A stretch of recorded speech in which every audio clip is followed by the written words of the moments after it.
penataran yang menghabiskan biaya miliaran itu, melahirkan pejabat-pejabat korup. Hukum Boyle, atas neken paling bawah gepeng. Ya kita nih rakyat kecil, emang nasibnya gepeng-gepeng terus. Saudara-saudara kaum muslimin rahimakumullah, dari 5 penyebab bencana ini kita ambil kesimpulan untuk sebuah renungan dan introspeksi kita bersama. Pertama, mengingkari janji, padahal janji itu yang lebih tinggi nilainya adalah di hadapan Allah Subhanahu wa ta'ala. Baik wakil-wakil rakyat di parlemen maupun pemimpin-pemimpin rakyat di dalam kabinet, apabila memangku suatu jabatan, selalu mereka mengawali dengan sumpah, dan sumpah itu dimulai dengan demi Allah. Sadarkah kita pada saat itu kita ucapkan bahwa kita sudah mempertaruhkan Allah untuk jabatan yang kita pegang? Kita sudah mempertaruhkan nama Allah untuk posisi yang dipercayakan kepada kita. Sadarkah kita bahwa menyia-nyiakan itu satu dosa yang sangat besar, yang tidak hanya kepada Allah tetapi juga kepada rakyat yang kita wakili, kepada rakyat yang kita pimpin. Saudara-saudara kaum muslimin rahimakumullah, kita menyaksikan peristiwa-peristiwa yang memilukan dan memalukan.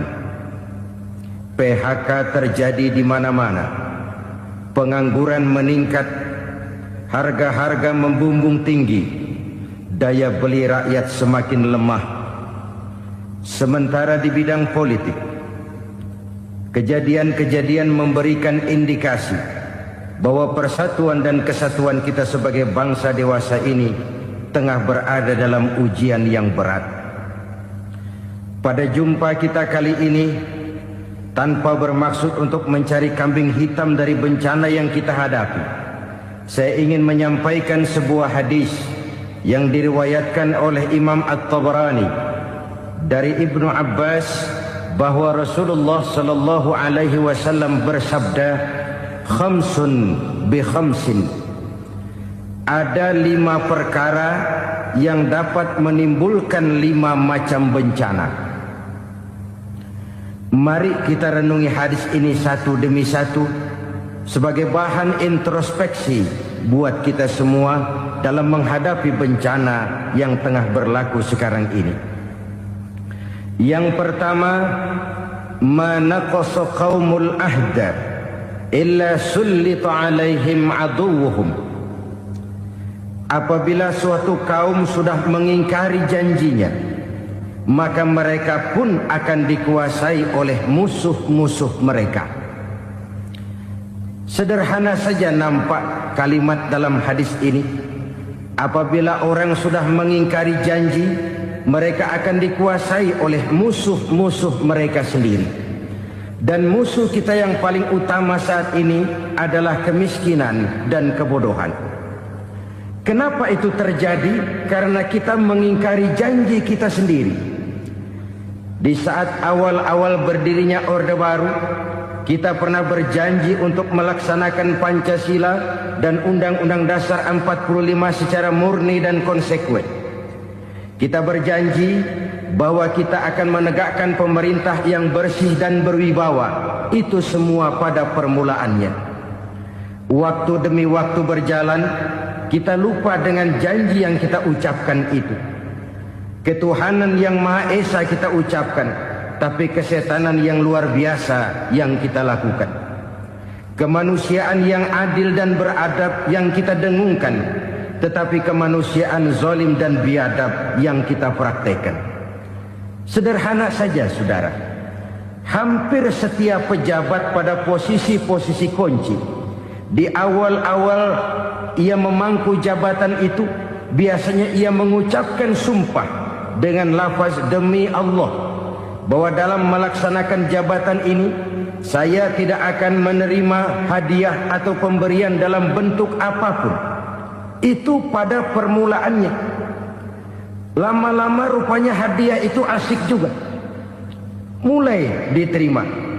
Lama-lama dirasa kurang, mulai menagih.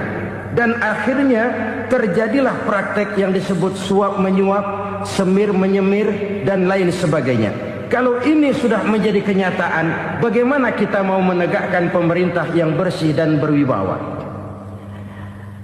Undang-Undang Dasar 45 menyatakan bahwa bumi, air, dan seluruh kekayaan negara dikelola oleh negara bagi sebesar-besar kemakmuran rakyat. Yang terjadi adalah bahwa kita merasa mewakili rakyat untuk menikmati harta dan kekayaan negara, sehingga rakyat banyak tidak bisa ikut menikmatinya. Menumpuklah harta itu sehingga terjadilah pepatah, gunung ditimbun, sumur digali. Yang kaya semakin kaya, yang miskin semakin terpuruk. Kita ingkar dengan janji yang kita ucapkan di awal-awal kita bergerak. Kita ingkar dengan janji pada saat kita mengatakannya dengan menyebut nama Allah, dengan mempertaruhkan nama Tuhan. Sehingga pada akhirnya jabatan pun mengalami tender. Sudah menjadi rahasia umum. Orang mau jadi lurah mesti mengeluarkan uang. Mau jadi camat mesti mengeluarkan uang.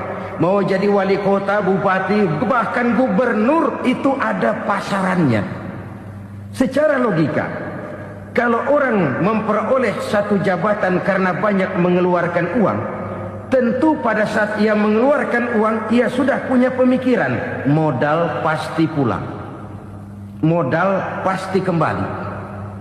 Kalau orang memperoleh suatu jabatan karena banyak mengeluarkan uang, maka langkah pertama yang dia lakukan setelah memangku jabatan itu ialah bagaimana uang bisa kembali, bagaimana modal bisa pulang. Kalau modal sudah pulang, pikiran berikutnya bagaimana supaya dapat untung. Lalu kapan mau bekerja untuk kepentingan rakyat? Itu nomor 18. Kemudian kalau ada proyek-proyek besar, pertanyaannya ialah bukan apakah proyek ini bermanfaat bagi rakyat, apakah proyek ini layak untuk diteruskan, tetapi yang jadi pertanyaan paling utama ialah bagian saya berapa duit dari proyek ini. Kita bisa lihat proyek, mega proyek lahan 1 juta hektar di Kalimantan Tengah, triliunan rupiah, dan proyek itu gagal. SD Impres bulan ini diresmikan, bulan depan retak. Jembatan-jembatan bulan ini gunting pita, bulan depan runtuh. Kita ingkar dengan janji. Kita berkata kita bekerja untuk kepentingan rakyat, tapi kita tidak pernah mengenal rakyat itu. Apabila suatu kaum sudah mulai mengingkari janji, maka mereka akan dikuasai oleh musuh-musuh mereka. Akibatnya tersusunlah barisan-barisan sakit hati yang makin lama makin menjadi bola salju, menggelinding membesar, dan kemudian terjadilah hal-hal yang tidak kita inginkan lagi. Apabila suatu kaum sudah mengingkari janji, maka mereka akan dikuasai oleh musuh-musuh mereka. Ini penyebab bencana yang pertama. Kita tidak konsekuen. Tadinya kita dengan lantang teriak-teriak berantas korupsi, ganyang korupsi. Pada waktu kita belum mendapat kesempatan. Setelah kita naik punya kesempatan, rupanya korupsi enak juga dirasa. Terjadi pergeseran nilai, orang luntur, kehilangan idealisme awal. Lalu untuk menghibur diri, menutup kesalahan, kita gunakanlah pepatah bahwa tidak ada gading yang tak retak, bahwa kita harus mikul dur mendem jero. Itu semua cuma sebagai dalih agar kesalahan kita tidak dibicarakan orang lain. Padahal kita sendiri yang mengingkari janji. Kita yang keluar dari komitmen awal kita. Kita berjanji melaksanakan Pancasila dan Undang-Undang Dasar 45 dengan murni dan konsekuen. Kita berjanji untuk menegakkan pemerintah yang bersih dan berwibawa. Namun dalam kenyataannya itu tidak kita laksanakan dengan sebagaimana mestinya. Kita bergeser, kita mengalami proses degradasi, peluncuran nilai, dan akhirnya terbentuklah barisan-barisan sakit hati yang semakin lama semakin membesar itu. Kita harus introspeksi.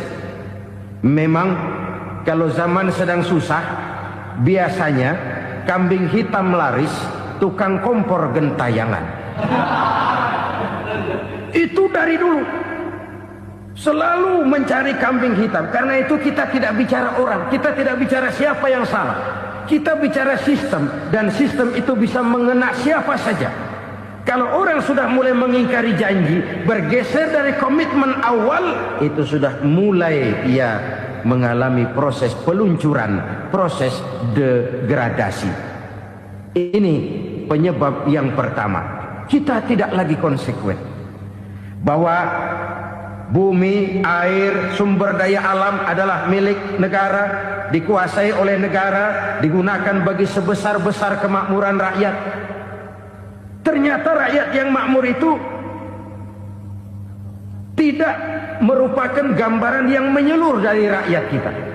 Undang-undang dasar kita menganut ekonomi kekeluargaan, tapi yang kita praktekkan adalah ekonomi keluarga. Kalau bukan keluarga nggak dapat proyek. Kalau bukan keluarga nggak dapat macam-macam.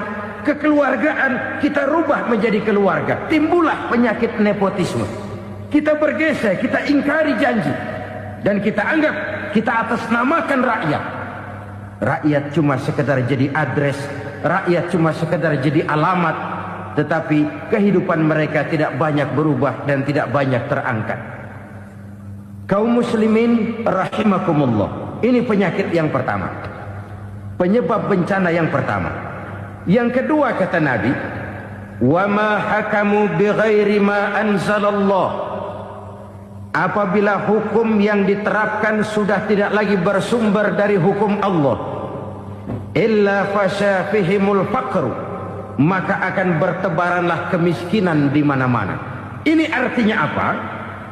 Apabila hukum tinggal sebuah stempel, apabila hukum sudah diatur menurut kepentingan, apabila hukum sudah tidak lagi ditegakkan secara adil, maka kemiskinan merambah di mana-mana.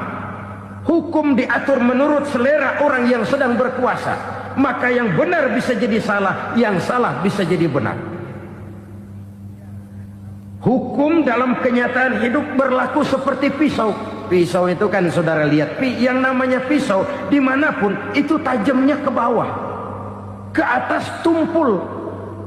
Kalau hukum itu, kalau untuk rakyat, hukum itu tajam bukan main, cepat sekali dilaksanakan. Tapi giliran menengah ke atas, yang gedean dikit berbuat salah, hukum tumpul.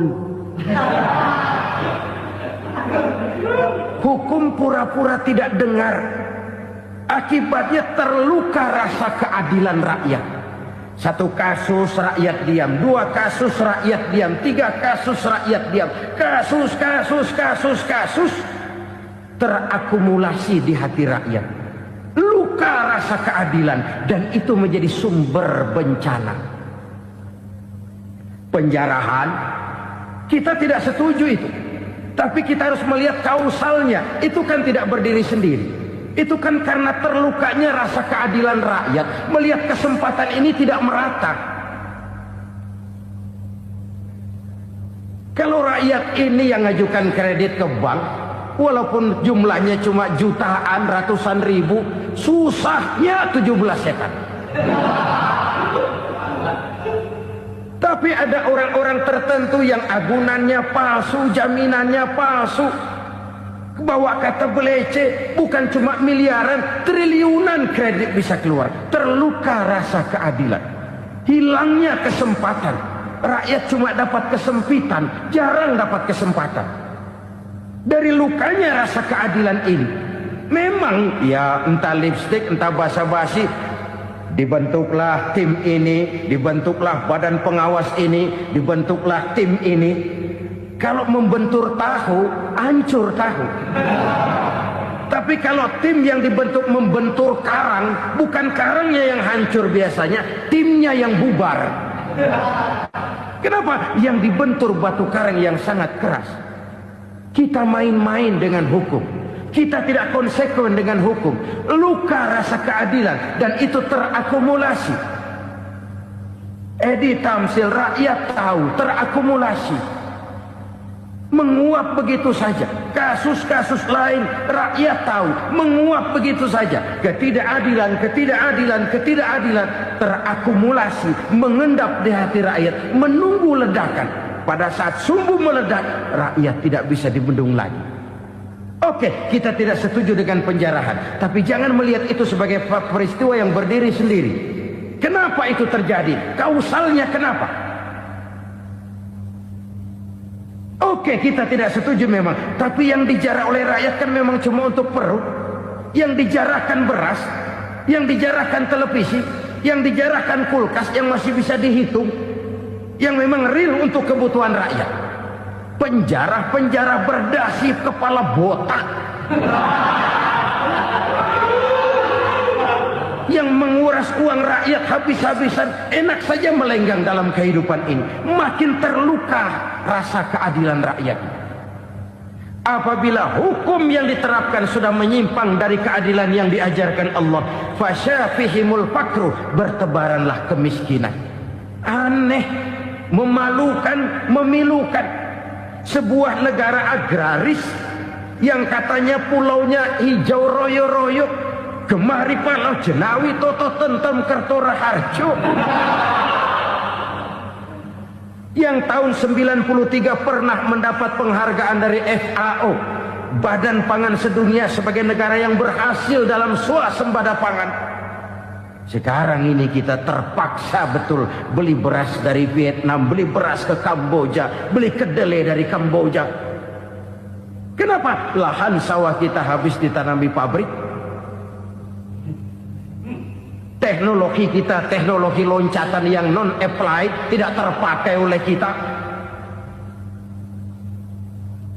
Lantas lahan yang tidak bisa kita tanami, kita paksakan lahan-lahan gambut menjadi tanah pertanian yang subur dengan biaya triliunan, dan kita gagal.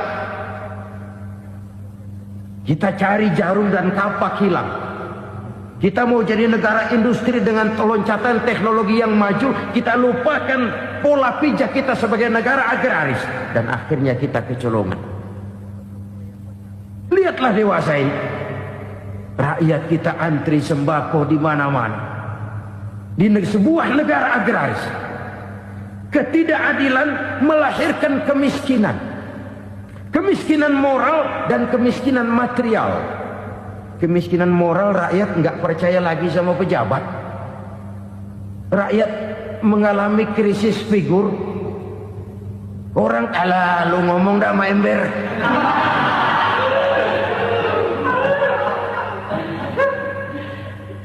Penataran yang menghabiskan biaya miliaran itu melahirkan pejabat-pejabat korup. Pengawasan yang menghabiskan biaya miliaran itu ternyata impoten, mandul. Kemiskinan moral.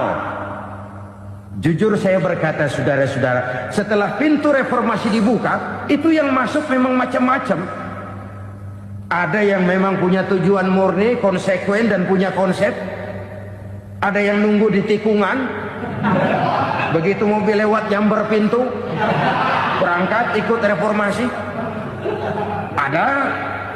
Ada yang memanfaatkan momentum, mumpung, untuk nyampein unek-unek, ngerti nggak, pokoknya ngomong.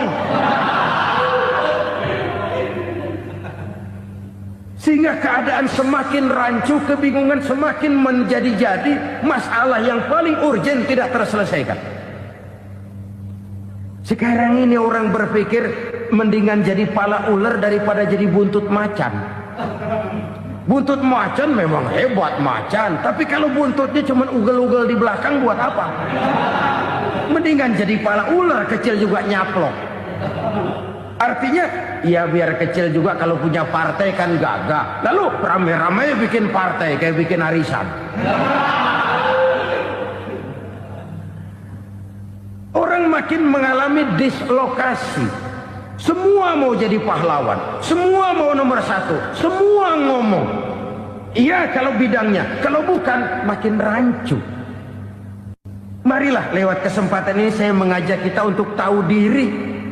Biarkan politisi ngomong politik, biarkan ekonom menata ekonomi, biarkan praktisi bicara soal hukum, biarkan rakyat munajat, istighfar, mohon pertolongan Allah. Tahu diri kita. Kalau memang ayam, kukuruyuk aja dah. Kalau memang kucing, ayo ngeong. Kalau kambing, silahkan ngembe. Udah tahu ayam, ngeong bunyinya. Suaranya palas, orang nggak ngerti, bingung, makin menjadi-jadi. Ibarat kesebelasan sepak bola bangsa kita sekarang ini, rame-rame mau bikin gol, kiper ikut nyerang sekarang. Memilukan dan bahkan memalukan. Wa ma hakamu bighairi ma anzalallah illa fasha fihimul fakru. Kalau hukum yang diterapkan sudah menyimpang dari keadilan yang diajarkan Allah, bertebaranlah kemiskinan di mana-mana. Coba sekarang ini, yang punya duit bingung, apalagi yang kagak punya duit. Yang pengusaha gede ngeluh, apalagi yang pengusaha pas-pasan. Yang kagak punya beras, yang punya beras saja masih bingung, apalagi yang nggak punya beras. Ini sudah demikian merata. Dulu kita kagum mendengar konglomerat kelas buadak, kelas-kelas yang seakan-akan cuma ada dalam khayalan mereka, punya kekayaan miliaran dolar, triliunan. Sudahlah, seolah-olah nggak terjangkau sama kita. Weh, ternyata yang gede-gede itu juga gede utangnya. Dan rontok satu demi satu. Ternyata rakyat selama ini cuma dialamatkan, cuma dijadikan adres. Rakyat yang tidak banyak ngerti persoalan ini harus menanggung hidup ini begini berat, harus menanggung beban hidup ini begini tinggi. Daya beli semakin lemah, semakin terpuruk dan terpuruk, sedang keadaan belum juga banyak berubah. Yang hutang sama luar negeri itu kan bukan rakyat kecil, Ciano. Yang banyak nyimpen dolar juga kan Ciano. Rakyat kecil bocah kampung mah jangankan nyimpen dolar, ngelihat juga tumben. Kemana kita mesti bercermin? Sekali lagi saya mengatakan maaf, kita tidak bermaksud mencari kambing hitam. Karena itu kita tidak bicara orang, kita bicara sistem, kita bicara keadaan. Beginilah yang dikatakan Nabi, penyebab timbulnya bencana, hukum yang ditegakkan tidak lagi berorientasi kepada keadilan, tapi berorientasi kepada kepentingan. Akhirnya bentuk hukum seperti pisau, tajam ke bawah, tumpul ke atas. Hukum cuma buat rakyat kecil, tetapi kelompok menengah ke atas kadang-kadang kebal dari perlakuan hukum. Maka bertebaranlah kemiskinan. Iya, kemiskinan moral berupa lukanya rasa keadilan. Kalau rasa keadilan terluka, orang kan nunggu kesempatan, saudara. Iya, dia nggak bisa ngomong. Iya, dia nggak sanggup action. Iya, dia nggak bisa tunjuk rasa, tapi hatinya kan kapan ada kesempatan, kapan ada waktu, tunggu. Hatinya mesti begitu. Sehingga begitu ada kesempatan, terjadilah hal-hal yang tidak terhindarkan. Dan itu ekses, bukan reformasi. Jangan seperti sebuah dialog saya dengan seorang abang beca. Saya bertanya, bang, ya, abang tahu nggak reformasi? Tahu. Ustadz, apa? Pembakaran. Terus penjarahan. Lalu perkosaan. Itu reformasi. Itu yang saya lihat. Nah, itu yang dia lihat. Saya tentu tidak menyalahkan abang beca kita, karena memang itu yang dia lihat dan sejauh itu wawasannya. Tapi ini indikasi bahwa banyak rakyat kita yang belum bisa menggunakan kebebasan secara bertanggung jawab. Padahal kebebasan tanpa tanggung jawab tirani. Sebuah contoh gampang-gampangan. Saya beli radio, saya setel di kamar saya, lalu saya bilang, ini radio gue. Yang beli gue, pakai duit gue setel di kamar gue, sekeras-kerasnya, gak ada urusan sama orang lain. Itu kata saya. Tetapi tetangga saya sebelah rumah kan boleh juga ngomong begitu. Kata tetangga saya, ini mata gue, yang ngantuk gue tidur di kamar gue. Kenapa suara radio lu nyampe kemari? Artinya apa ini? Kebebasan saya nyetel radio dibatasi oleh kebebasan tetangga saya yang mau tidur. Tidak ada kebebasan mutlak. Kebebasan mutlak tanpa tanggung jawab kembali akan melahirkan tirani, kembali akan melahirkan pemaksaan kehendak. Dan itu lagi-lagi bukan demokrasi. Saudara-saudara kaum muslimin rahimakumullah. Ini penyakit yang kedua, lukanya rasa keadilan, terutama di kalangan rakyat kecil. Itu mengendap menjadi akumulasi dan menunggu giliran kapan bisa dimuntahkan.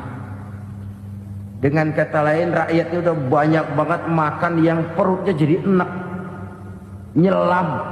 Kapan nunggu muntahnya?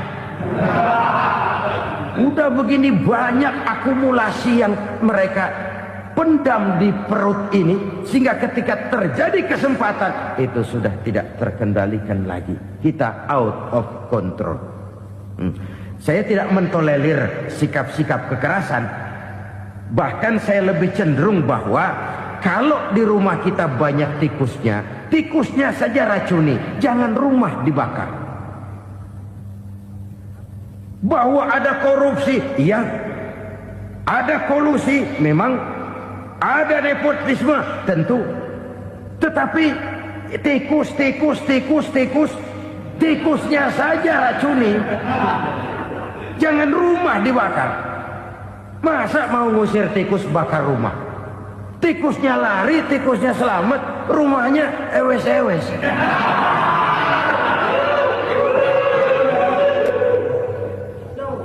Tikus selamat, rumah nggak punya.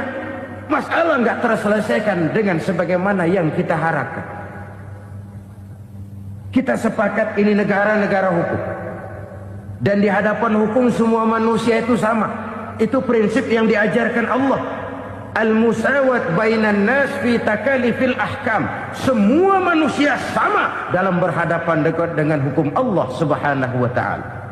Kalau hukum sudah pandang bulu, itu jelas yang enak yang banyak bulunya. Siapa yang banyak bulunya? Monyet. Kalau hukum pandang bulu, monyet keenakan. Saudara-saudara kaum muslimin rahimakumullah, introspeksi. Mari kita bercermin bagaimana perjalanan hukum selama ini.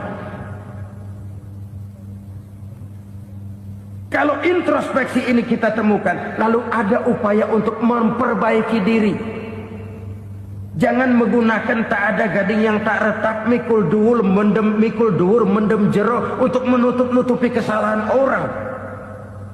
Padahal kesalahan itu sedemikian besar. Padahal rakyat kita tiap hari antri sembako. Ada yang sehari sekali makan. Ada yang makan sudah bercampur tiwul. Ada yang nasi sudah dicampur pisang, balik jadi orok lagi. Macam-macam upaya rakyat untuk menangsal perut ini. Lalu rakyat ditenang-tenangkan, lebih baik puasa Senin Kemis sambil menghadapi krisis ekonomi. Kenapa rakyat yang disuruh puasa? Kenapa bukan pejabatnya yang puasa lebih dulu untuk kemakmuran rakyat? Kalau rakyat yang memang perutnya udah gepeng disuruh puasa, makin krempeng perutnya. Artinya pejabat harus punya sense of politik. Ya, tidak, puasa itu kan tidak cuma Senin Kemis saja. Puasa itu puasa perasaan, puasa menghargai perasaan yang sedang kondisi yang sedang dihadapi oleh rakyat. Bagaimana rakyat yang tengah antri sembako melihat pejabatnya lewat dengan mobil yang harganya sampai 1 miliar. Oh, inilah pemimpin saya. Luka lagi rasa keadilannya. Kita tidak tenggang rasa. Puasa dalam artian itu pun akan menolong menegakkan semangat kebersamaan, membentuk semangat kebersamaan. Saudara-saudara kaum muslimin rahimakumullah, penyebab bencana yang ketiga dikatakan oleh baginda Nabi, wala zaharat fihimul fahishatu illa fasha fihimul maut. Apabila kekejian telah merajalela, maka maut bertebaran di mana-mana. Kita renungi butir kalimat dalam hadis ini. Apabila kekejian telah merajalela, maut bertebaran di mana-mana. Begitu murah arti sebuah kehidupan. Penjarahan untuk hal-hal yang kecil tapi sampai mengorbankan nyawa. Apabila kekejian sudah terjadi di mana-mana, maut pun bertebaran. Maut dalam arti berpisah ruh dengan jasad, tapi juga maut dalam arti orang bisa mati karirnya, orang bisa mati usahanya, orang bisa mati kesempatannya karena perbuatan-perbuatan keji yang selama ini tidak terbendung. Lahirlah teori mafia. Siapa yang kuat dia yang berkuasa, siapa yang lemah dia menjadi mangsa. Proyek-proyek besar yang menang tender itu ya dari itu ke itu saja. Yang pengusaha-pengusaha tidak punya koleksi, koneksi, tidak bisa bayar komisi, dapat proyek tetelan. Ada dagingnya, dikit namanya juga tetelan. Dagingnya sudah habis disantap oleh meja. Sekian puluh meja dilalui, sekian puluh amplop dikeluarkan. Sehingga yang akhirnya ya tinggal tetelan itu tadi. Maka kualitas pekerjaan pun sudah bukan lagi jadi masalah. Demikianlah mafia-mafia ini bermunculan di mana-mana. Di pengadilan terkenal mafia pengadilan. Hukum bisa dibeli, hukum bisa dipesan menurut kebutuhan sponsor. Mafia peradilan, mafia politik, mafia ekonomi, bahkan mafia agama yang menggunakan agama sebagai kedok, menggunakan agama sebagai dalih, menggunakan agama sebagai topeng untuk melancarkan maksud-maksud politiknya pun tidak tertutup kemungkinan. Apabila kekejian telah merajalela, maut bertebaran di mana-mana. Korupsi, kolusi, nepotisme itu bagian dari kekejian.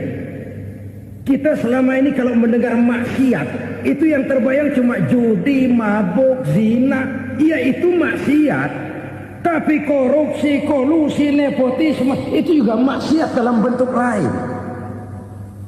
Kalau ini sudah bertebaran, maka maut terjadi di mana-mana.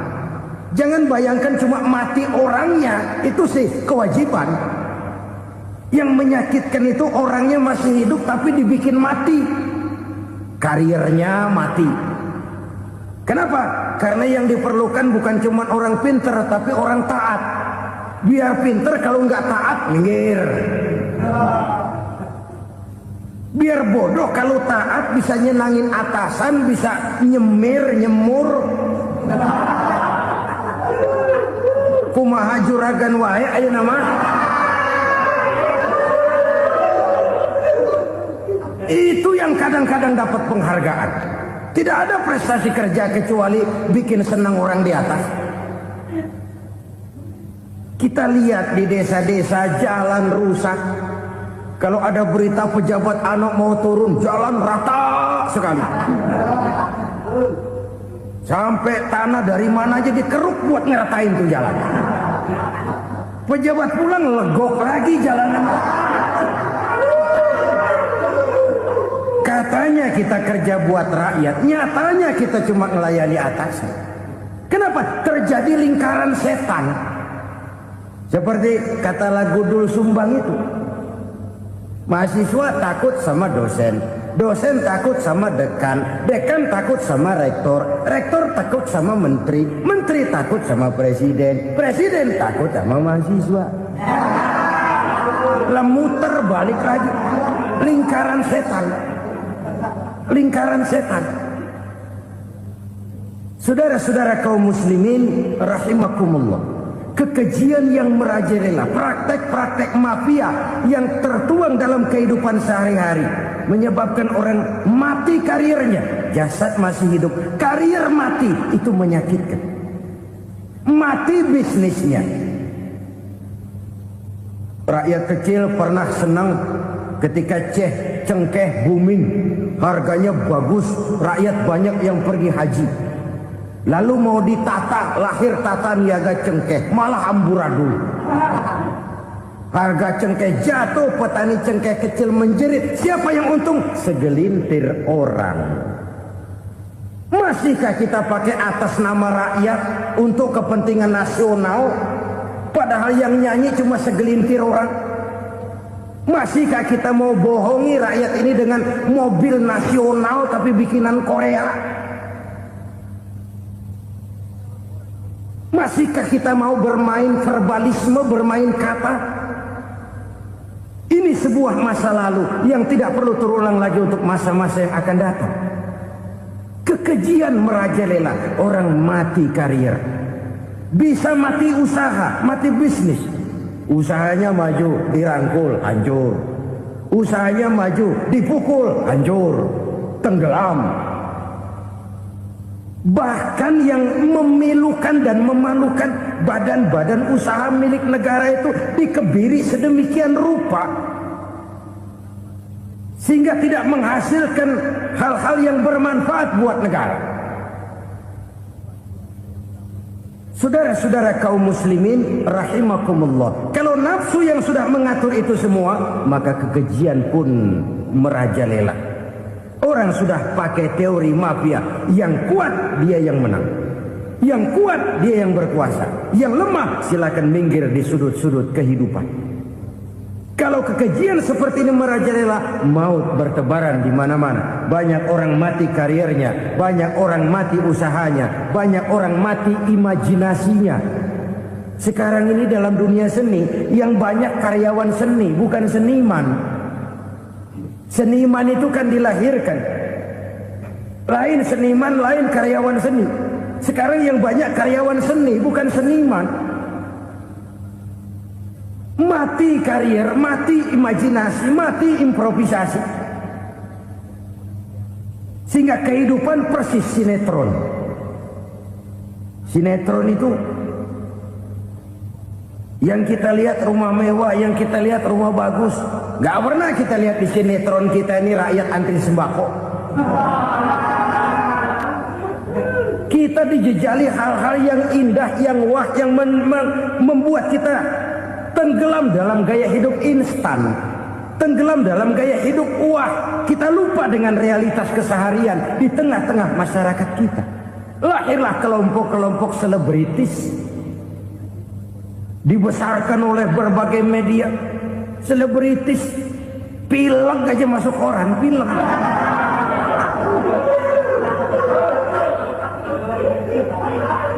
Rakyat yang pingsan antri beras nggak masuk koran. Rakyat yang semaput antri minyak nggak masuk koran. Selebritis panok masuk koran.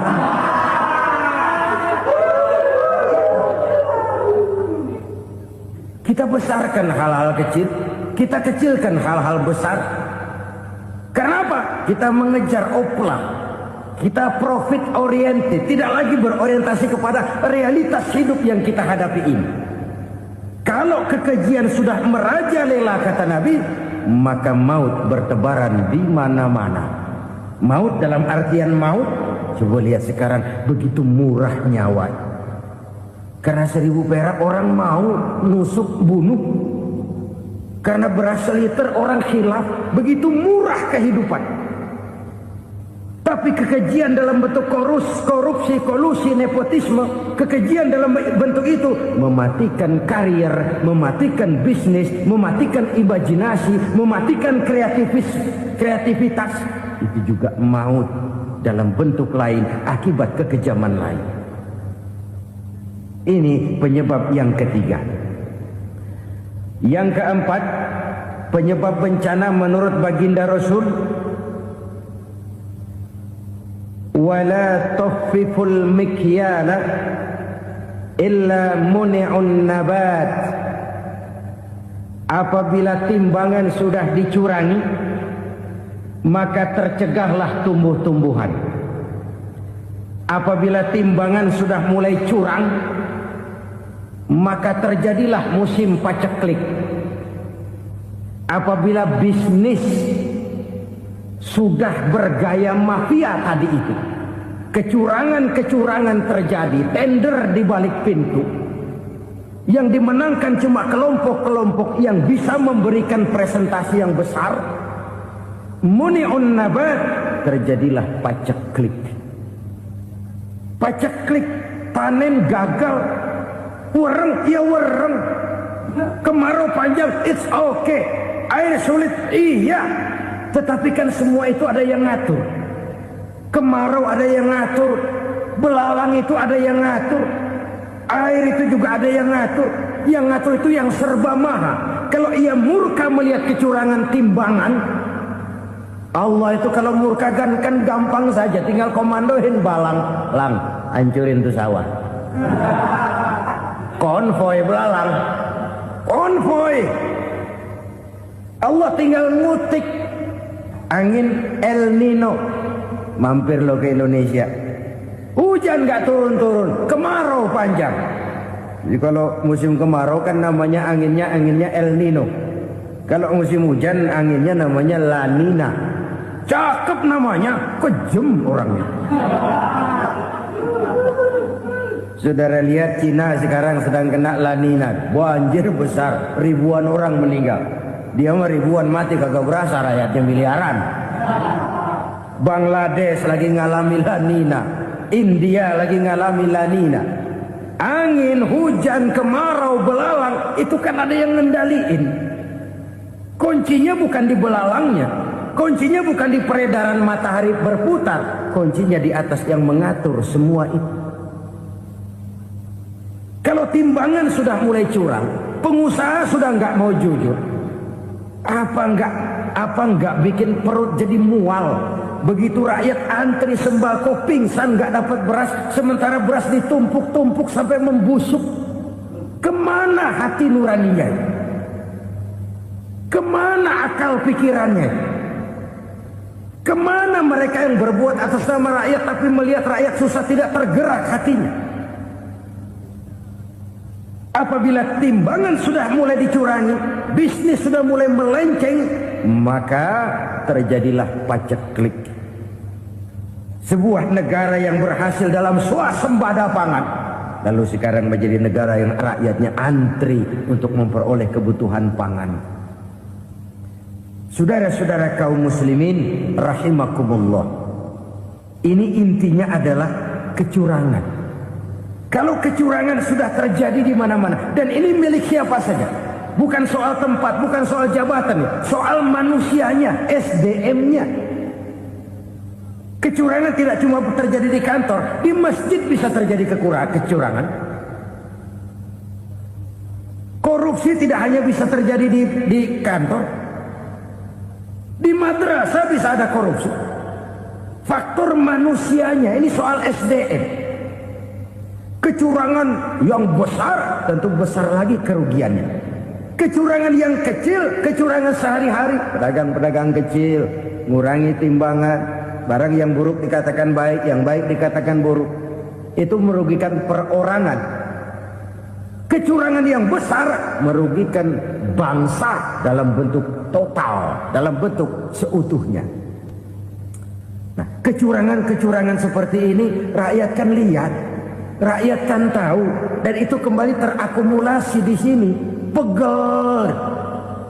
Dan jangan lupa, rakyat yang nggak ngomong itu, rakyat yang nggak bersuara itu, batinnya menjerit, jeritannya menggoncang aras, dan itu didengar Allah.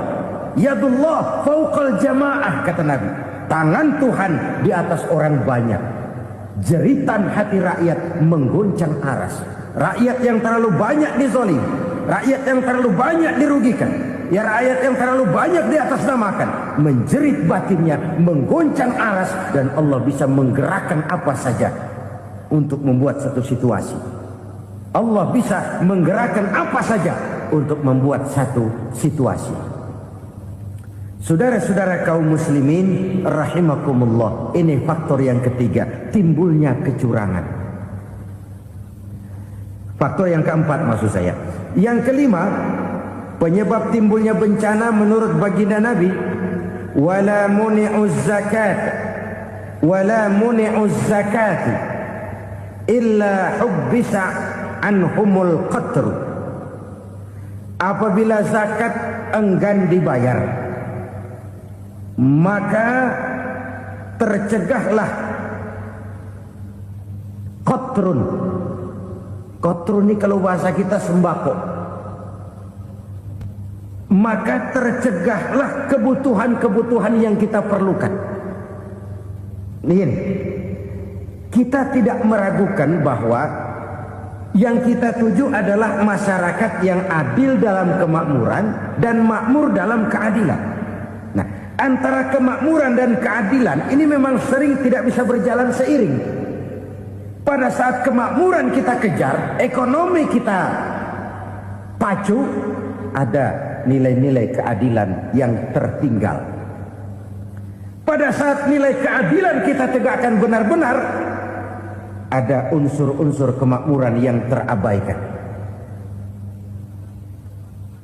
Oke, kita bisa mengatakan kasus. Oke, kita bisa mengatakan itu sebagian kecil. Tapi kalau sebagian kecil, lama-lama kan jadi sebagian besar. Oke, kita mengejar kemakmuran. Pertanyaannya, kemakmuran untuk siapa? Oke, kita berikan kelompok tertentu kue yang besar dengan harapan nanti dia bagiin kuenya kepada yang kecil-kecil. Tapi kenyataan, mereka yang dapat kue besar akhirnya malah lupa diri dan lupa daratan. Mau makin besar, malah memeras yang kecil-kecil ini. Sekarang kan yang kecil modali yang besar. Ramai-ramai buka bank, ternyata kamuflase. Uang banknya untuk kredit perusahaannya sendiri. Nasabahnya rakyat kecil. Artinya apa? Rakyat kecil disuruh modalin orang yang udah gede. Ini kan sumber geledek urusan.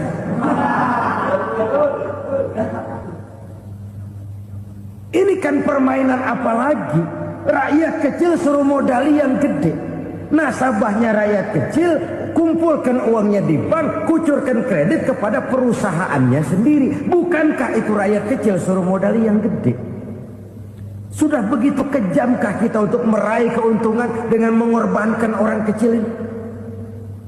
Sudah tidak bicara lagi kah nurani kita melihat penderitaan orang yang semakin susah ini? Kalau zakat enggan dibayar, padahal zakat 2,5% saja, 2,5% saja. Kalau itu pun enggan, kalau zakat saja enggan, bagaimana pula yang namanya sedekah, bagaimana pula yang namanya infak, bagaimana pula yang namanya santunan, bantuan. Kadang-kadang lipstick nyumbang si nyumbang, cuman nyolongnya lebih gede. Ini namanya sumbangan lipstick. Buat lipstick itu kan buat ngumpetin bibir pucat. Itu fungsi utama lipstick. Buat ngumpetin korupsinya, nyumbang kegiatan-kegiatan sosial. Tapi yang dia korup lebih gede dari yang dia sumbangin. Lipstick kamuflase. Nepu kata anak sekarang.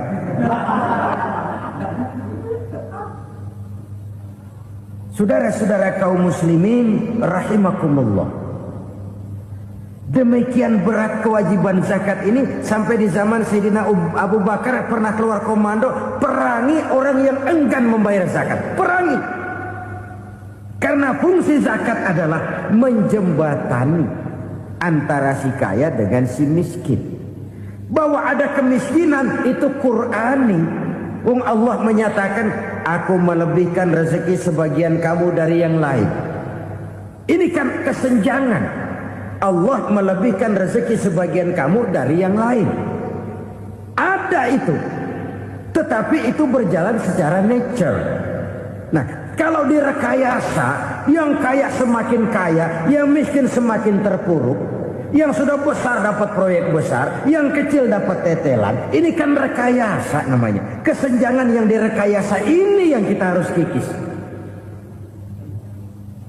Nah, fungsi zakat menjembatani dari sisi sosial.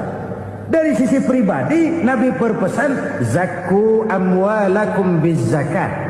Bersihkan hartamu dengan zakat. Sekarang ada istilah nyuci uang. Uang hasil korupsi itu bisa dicuci, dijadikan uang bersih. Bukan pakai rinso, bukan. Pakai politiknya koruptor, diolah sedemikian rupa sehingga jadi uang resmi. Sudah memutik, itu termasuk yang disebut kejahatan kerah putih, white collar crime. Kejahatan kerah putih, kejahatan pakai dasi, kejahatan kelas kakap. Makanya orang mendingan goblok kagak bener daripada pinter kagak bener. Goblok kagak bener itu gampang ngurusinnya. Pinter kagak bener, ini yang berabe bener ngurusinnya.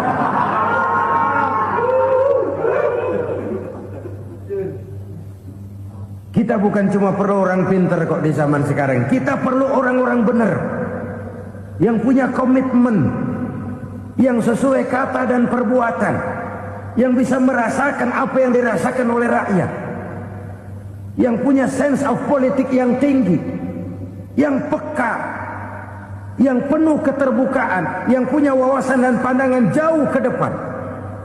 Dari sisi pribadi, zakat itu membersihkan harta kita. Ya, dia tercampur dengan yang subuhat, dia bahkan mungkin tercampur dengan sedikit-sedikit yang haram.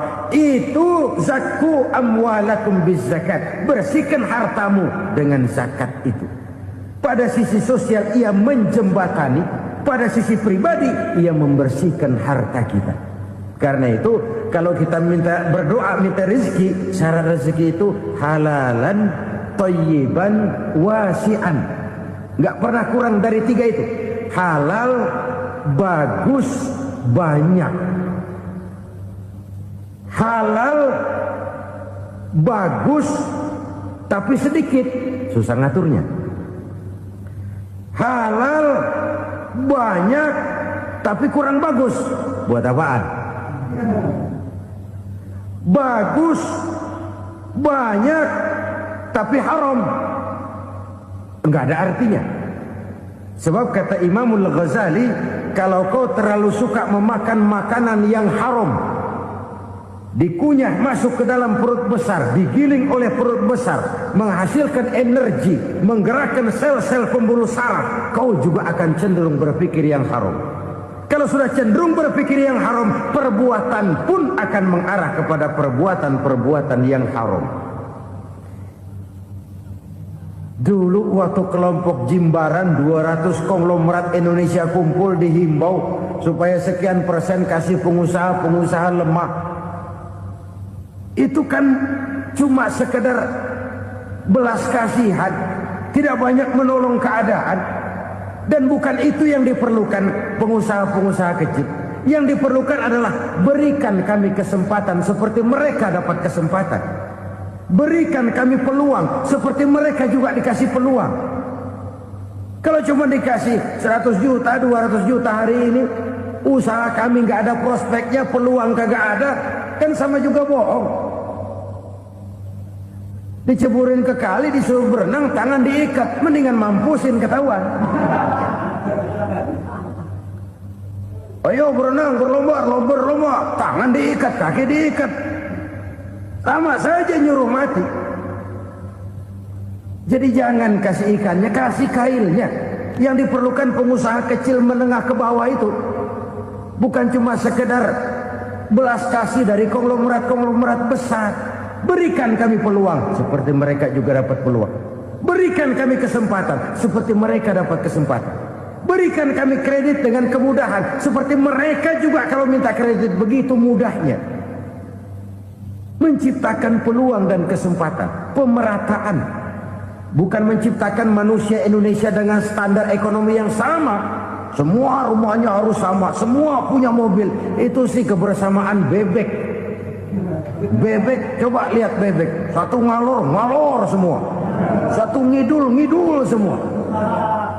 Kebersamaan bukan itu. Kebersamaan adalah menciptakan peluang. Kalau yang kaya bisa semakin kaya, kenapa yang miskin tidak bisa ikut naik jadi sedikit kaya? Kalau pengusaha yang sudah kuat bisa bertambah menjadi kuat dengan proyek mega proyek, kenapa yang menengah tidak bisa ikut menjadi kuat? Dan kenapa kekejian itu merajalela? Kita dengar lewat berita-berita PLN tekor, PLN hutang. Kenapa? Dia beli listrik dari swasta yang belinya lebih mahal daripada penjualannya. Artinya dia beli itu listrik dari perusahaan listrik swasta, dia jual kepada rakyat lagi. Harga jualnya lebih murah daripada dia beli kepada swasta. Kenapa? Ada tekanan lagi tuh. Biasa siklus lagi. Hukum Boyle. Atas neken, paling bawah gepeng. Ya kita nih rakyat kecil, emang nasibnya gepeng terus. Saudara-saudara kaum muslimin rahimakumullah, dari 5 penyebab bencana ini kita ambil kesimpulan untuk sebuah renungan dan introspeksi kita bersama. Pertama, mengingkari janji, padahal janji itu yang lebih tinggi nilainya adalah di hadapan Allah Subhanahu wa taala. Baik wakil-wakil rakyat di parlemen maupun pemimpin-pemimpin rakyat di dalam kabinet, apabila memangku suatu jabatan, selalu mereka mengawali dengan sumpah, dan sumpah itu dimulai dengan demi Allah. Sadarkah kita pada saat itu kita ucapkan bahwa kita sudah mempertaruhkan Allah untuk jabatan yang kita pegang? Kita sudah mempertaruhkan nama Allah untuk posisi yang dipercayakan kepada kita. Sadarkah kita bahwa menyia-nyiakan itu satu dosa yang sangat besar, yang tidak hanya kepada Allah tetapi juga kepada rakyat yang kita wakili, kepada rakyat yang kita pimpin. Saudara-saudara kaum muslimin rahimakumullah, kita menyaksikan peristiwa-peristiwa yang memilukan dan memalukan. PHK terjadi di mana-mana, pengangguran meningkat, harga-harga membumbung tinggi, daya beli rakyat semakin lemah. Sementara di bidang politik, kejadian-kejadian memberikan indikasi bahwa persatuan dan kesatuan kita sebagai bangsa dewasa ini tengah berada dalam ujian yang berat.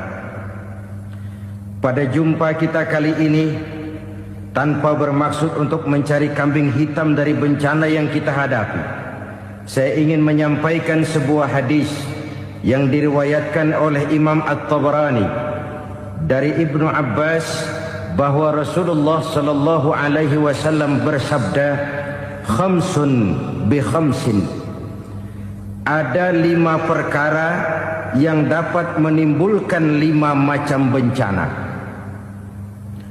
Mari kita renungi hadis ini satu demi satu sebagai bahan introspeksi buat kita semua dalam menghadapi bencana yang tengah berlaku sekarang ini. Yang pertama, manaqasa qaumul ahda illa sullita alaihim aduwwuhum. Apabila suatu kaum sudah mengingkari janjinya, maka mereka pun akan dikuasai oleh musuh-musuh mereka. Sederhana saja nampak kalimat dalam hadis ini. Apabila orang sudah mengingkari janji, mereka akan dikuasai oleh musuh-musuh mereka sendiri. Dan musuh kita yang paling utama saat ini adalah kemiskinan dan kebodohan. Kenapa itu terjadi? Karena kita mengingkari janji kita sendiri.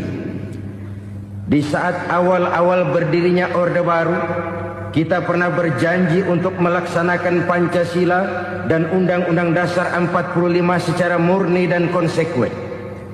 Kita berjanji bahwa kita akan menegakkan pemerintah yang bersih dan berwibawa. Itu semua pada permulaannya. Waktu demi waktu berjalan, kita lupa dengan janji yang kita ucapkan itu. Ketuhanan yang Maha Esa kita ucapkan, tapi kesetanan yang luar biasa yang kita lakukan. Kemanusiaan yang adil dan beradab yang kita dengungkan, tetapi kemanusiaan zalim dan biadab yang kita praktekkan. Sederhana saja saudara, hampir setiap pejabat pada posisi-posisi kunci, di awal-awal ia memangku jabatan itu, biasanya ia mengucapkan sumpah dengan lafaz demi Allah, bahwa dalam melaksanakan jabatan ini saya tidak akan menerima hadiah atau pemberian dalam bentuk apapun. Itu pada permulaannya.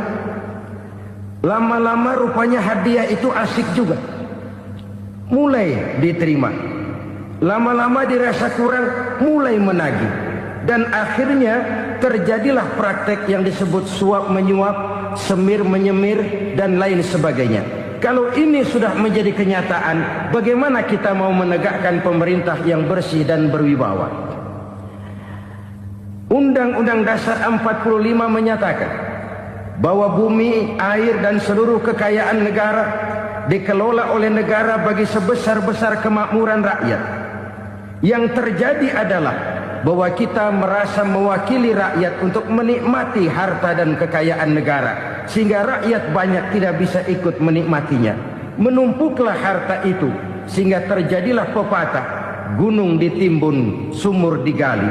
Yang kaya semakin kaya, yang miskin semakin terpuruk. Kita ingkar dengan janji yang kita ucapkan di awal-awal kita bergerak. Kita ingkar dengan janji pada saat kita mengatakannya dengan menyebut nama Allah, dengan mempertaruhkan nama Tuhan.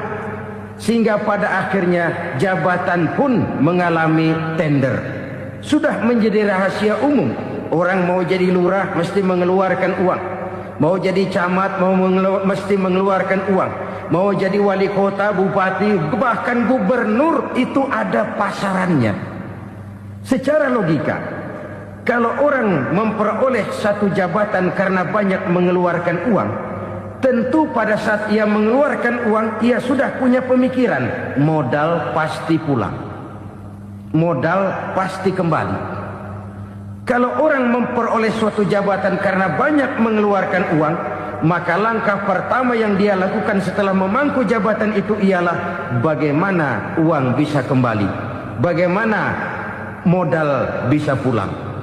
Kalau modal sudah pulang, pikiran berikutnya bagaimana supaya dapat untung. Lalu kapan mau bekerja untuk kepentingan rakyat? Itu nomor 18. Kemudian kalau ada proyek-proyek besar, pertanyaannya ialah bukan apakah proyek ini bermanfaat bagi rakyat, apakah proyek ini layak untuk diteruskan, tetapi yang jadi pertanyaan paling utama ialah bagian saya berapa duit dari proyek ini. Kita bisa lihat proyek, mega proyek lahan 1 juta hektar di Kalimantan Tengah, triliunan rupiah, dan proyek itu gagal. SD Impres bulan ini diresmikan, bulan depan retak. Jembatan-jembatan bulan ini gunting pita, bulan depan runtuh. Kita ingkar dengan janji. Kita berkata kita bekerja untuk kepentingan rakyat, tapi kita tidak pernah mengenal rakyat itu. Apabila suatu kaum sudah mulai mengingkari janji, maka mereka akan dikuasai oleh musuh-musuh mereka. Akibatnya tersusunlah barisan-barisan sakit hati yang makin lama makin menjadi bola salju, menggelinding membesar, dan kemudian terjadilah hal-hal yang tidak kita inginkan lagi. Apabila suatu kaum sudah mengingkari janji, maka mereka akan dikuasai oleh musuh-musuh mereka. Ini penyebab bencana yang pertama. Kita tidak konsekuen. Tadinya kita dengan lantang teriak-teriak berantas korupsi, ganyang korupsi. Pada waktu kita belum mendapat kesempatan. Setelah kita naik punya kesempatan, rupanya korupsi enak juga dirasa. Terjadi pergeseran nilai, orang luntur, kehilangan idealisme awal.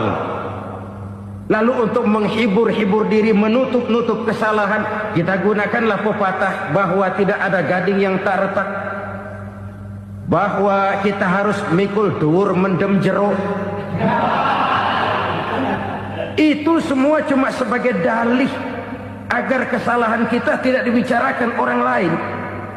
Padahal kita sendiri yang mengingkari janji. Kita yang keluar dari komitmen awal kita. Kita berjanji melaksanakan Pancasila dan Undang-Undang Dasar 45 dengan murni dan konsekuen. Kita berjanji untuk menegakkan pemerintah yang bersih dan berwibawa. Namun dalam kenyataannya itu tidak kita laksanakan dengan sebagaimana mestinya. Kita bergeser, kita mengalami proses degradasi, peluncuran nilai, dan akhirnya terbentuklah barisan-barisan sakit hati yang semakin lama semakin membesar itu. Kita harus introspeksi. Memang kalau zaman sedang susah, biasanya kambing hitam laris, tukang kompor gentayangan. Itu dari dulu selalu mencari kambing hitam. Karena itu kita tidak bicara orang, kita tidak bicara siapa yang salah, kita bicara sistem. Dan sistem itu bisa mengena siapa saja. Kalau orang sudah mulai mengingkari janji, bergeser dari komitmen awal, itu sudah mulai ia mengalami proses peluncuran, proses degradasi. Ini penyebab yang pertama. Kita tidak lagi konsekuen bahwa bumi, air, sumber daya alam adalah milik negara, dikuasai oleh negara, digunakan bagi sebesar-besar kemakmuran rakyat. Ternyata rakyat yang makmur itu tidak merupakan gambaran yang menyeluruh dari rakyat kita. Undang-undang dasar kita menganut ekonomi kekeluargaan, tapi yang kita praktekkan adalah ekonomi keluarga. Kalau bukan keluarga nggak dapat proyek. Kalau bukan keluarga nggak dapat macam-macam. Kekeluargaan kita rubah menjadi keluarga. Timbullah penyakit nepotisme. Kita bergeser, kita ingkari janji, dan kita anggap kita atasnamakan rakyat.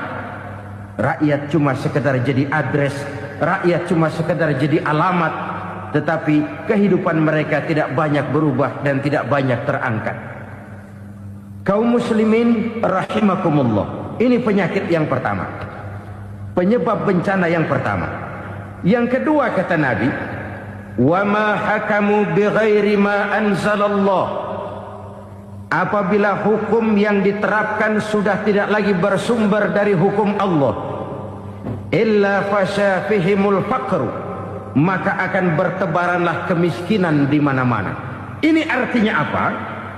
Apabila hukum tinggal sebuah stempel, apabila hukum sudah diatur menurut kepentingan, apabila hukum sudah tidak lagi ditegakkan secara adil, maka kemiskinan merambah di mana-mana. Hukum diatur menurut selera orang yang sedang berkuasa, maka yang benar bisa jadi salah, yang salah bisa jadi benar. Hukum dalam kenyataan hidup berlaku seperti pisau. Pisau itu kan saudara lihat, yang namanya pisau dimanapun itu tajamnya ke bawah, ke atas tumpul. Kalau hukum itu, kalau untuk rakyat, hukum itu tajam bukan main, cepat sekali dilaksanakan. Tapi giliran menengah ke atas, yang gedean dikit berbuat salah, hukum tumpul. Hukum pura-pura tidak dengar. Akibatnya terluka rasa keadilan rakyat. Satu kasus rakyat diam, dua kasus rakyat diam, tiga kasus rakyat diam. Kasus terakumulasi di hati rakyat. Luka rasa keadilan, dan itu menjadi sumber bencana. Penjarahan, kita tidak setuju itu. Tapi kita harus melihat kausalnya. Itu kan tidak berdiri sendiri. Itu kan karena terlukanya rasa keadilan rakyat, melihat kesempatan ini tidak merata. Kalau rakyat ini yang ngajukan kredit ke bank, Walaupun jumlahnya cuma jutaan, ratusan ribu, susahnya 17 setan. Tapi ada orang-orang tertentu yang agunannya palsu, jaminannya palsu. Bawa kata belece, bukan cuma miliaran, triliunan kredit bisa keluar. Terluka rasa keadilan, hilangnya kesempatan. Rakyat cuma dapat kesempitan, jarang dapat kesempatan. Dari lukanya rasa keadilan ini, memang ya entah lipstik, entah basa-basi, dibentuklah tim ini, dibentuklah badan pengawas ini, dibentuklah tim ini. Kalau membentur tahu, hancur tahu. Tapi kalau tim yang dibentuk membentur karang, bukan karangnya yang hancur biasanya, timnya yang bubar. Kenapa? Yang dibentur batu karang yang sangat keras. Kita main-main dengan hukum. Kita tidak konsekuen dengan hukum. Luka rasa keadilan dan itu terakumulasi. Edi Tamsil, rakyat tahu, terakumulasi. Menguap begitu saja. Kasus-kasus lain rakyat tahu, menguap begitu saja. Ketidakadilan, ketidakadilan, ketidakadilan terakumulasi, mengendap di hati rakyat, menunggu ledakan. Pada saat sumbu meledak, rakyat tidak bisa dibendung lagi. Oke, kita tidak setuju dengan penjarahan.